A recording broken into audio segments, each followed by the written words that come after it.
আসসালামু আলাইকুম ভিউয়ার্স। আজকের যে সার্কুলারটা থাকছে এটি কারিগরি শিক্ষা অধিদপ্তরের একটি সার্কুলার। সো আপনি যদি এসএসসি, ইন্টার অথবা ডিপ্লোমা অথবা যদি অনার্স পাশ করে একটি সরকারি চাকরির জন্য সন্ধান করে থাকেন তাহলে এই সার্কুলারটি থাকছে আপনার জন্য, কারণ কারিগরি শিক্ষা অধিদপ্তর থেকে বেশ ভালো একটা তারা 251টি পদে সার্কুলারটা নিয়োগ দিয়েছে 20টা ক্যাটাগরিতে মোট। সো আপনি ভিডিওটি শেষ পর্যন্ত দেখতে থাকুন, আপনি ফুল ইনফরমেশনটা এই ভিডিওতে পেয়ে যাবেন আশা করছি। এবং আপনার যদি কোনো কোয়েশ্চেন থাকে আপনি অবশ্যই কমেন্ট সেকশনে আমাদেরকে জানিয়ে দিতে পারেন। সো আমরাও আপনাকে পরবর্তী বিষয়ে আপনাকে অ্যাপ্লাই করার জন্য হেল্প করব।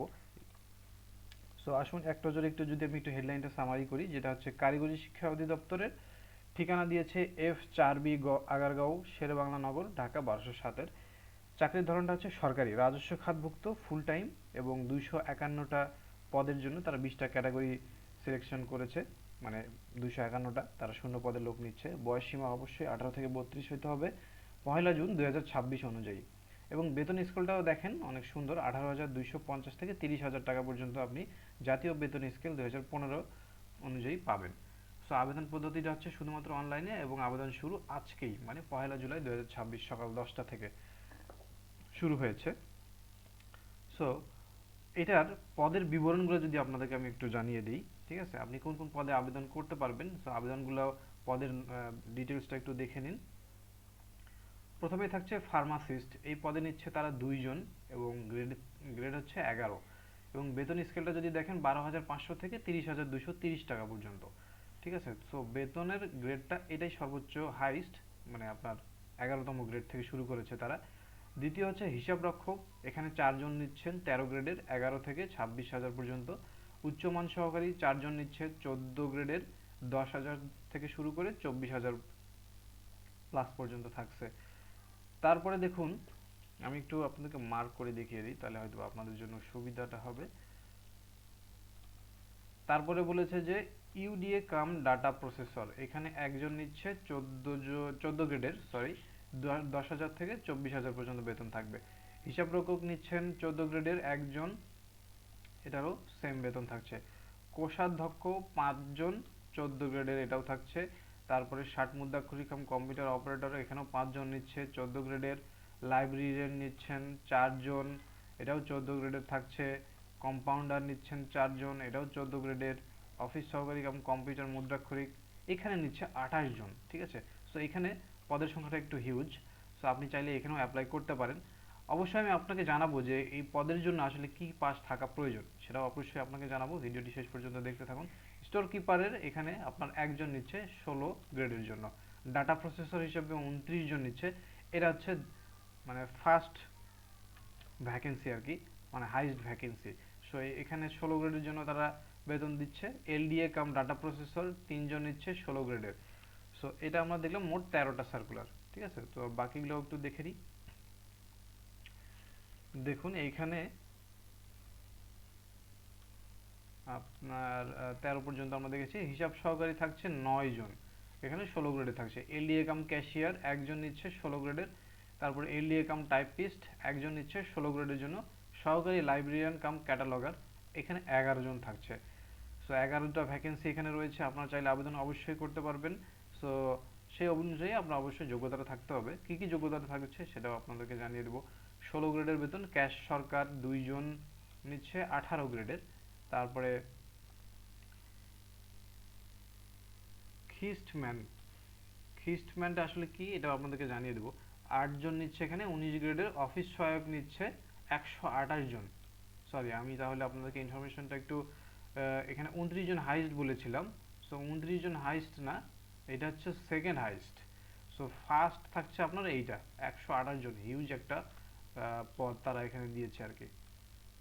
সো আপনি চাইলে এখানেও, এটা সম্ভবত এসএসসি পাশে তারা নিচ্ছে। সো 128 জন 20 ক্যাটাগরি, মানে 20 গ্রেডের জন্য এখানে থাকছে। তো সর্বমোট আপনার 20 ক্যাটাগরি 251টা পদ আর কি, ঠিক আছে? এবার আসুন আপনাকে আমি যেটা জানিয়ে দিই যে আপনি আসলে এটাতে কোন পদের জন্য কি কি পাস দরকার, ঠিক আছে?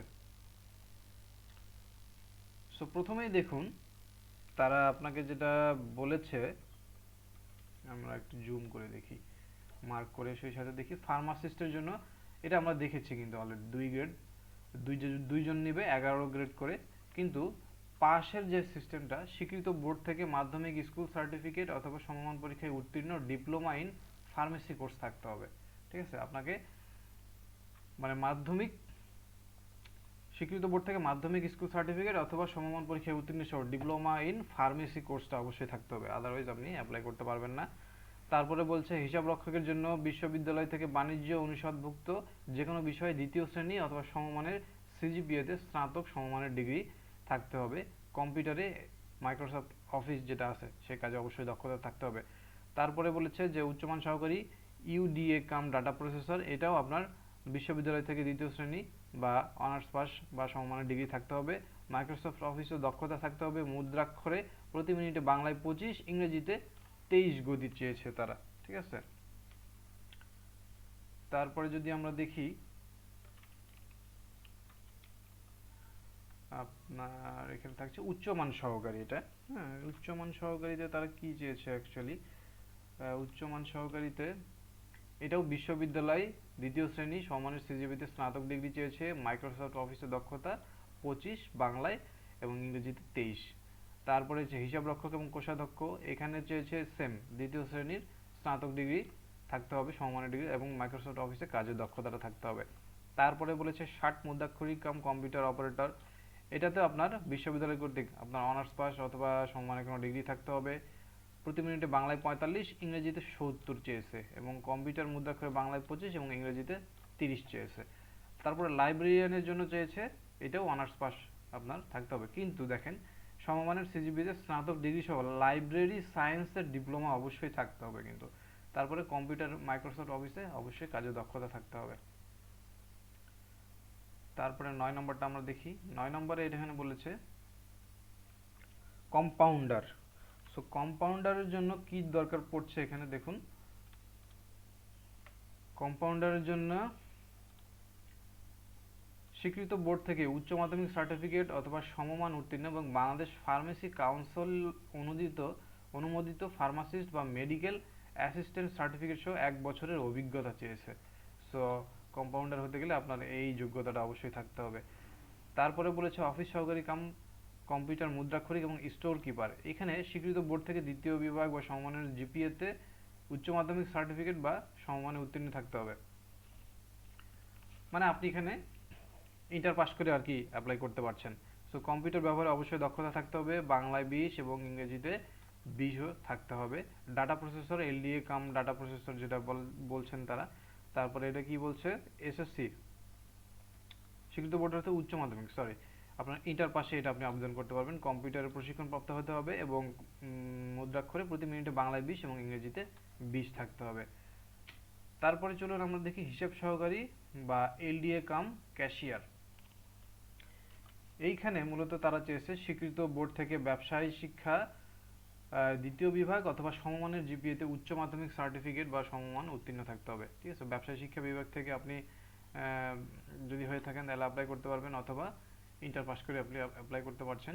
মাইক্রোসফট অফিসে অবশ্যই দক্ষতা থাকতে হবে, সেম বাংলায় 20 এবং ইংরেজিতে 20 গতি থাকতে হবে।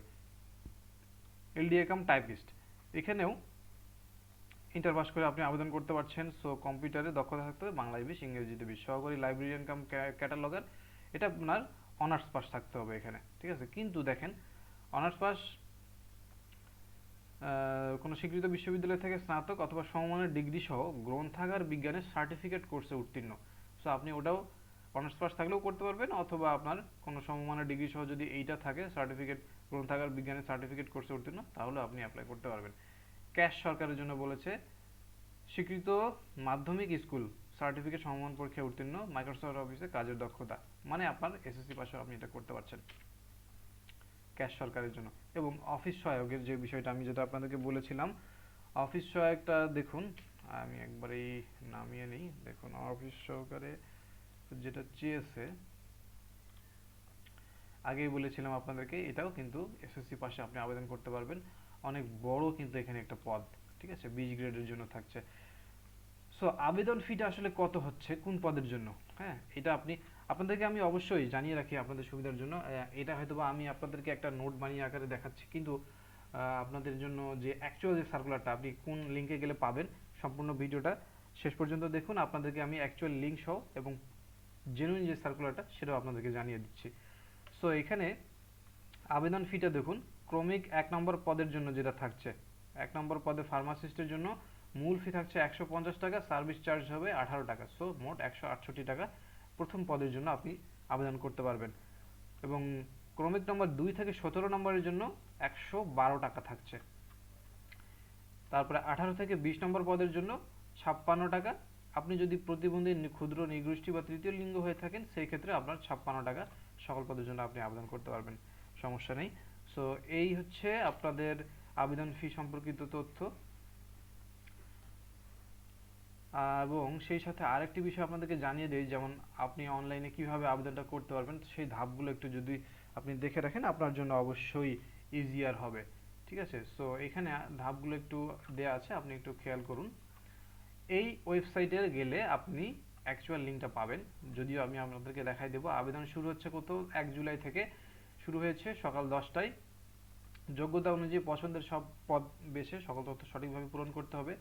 ছবি এবং স্বাক্ষরের জন্য 300x300 পিক্সেল আপনার রঙিন ছবি এবং স্বাক্ষরের জন্য 300x80 পিক্সেল নির্ধারিত স্থানে আপলোড করতে হবে। তারপরে দেখুন আপনাকে বলেছে যে এসএমএসটা আপনাকে 72 ঘন্টার মধ্যে অবশ্যই প্রিপেড সিম থেকে পে করতে হবে, ঠিক আছে।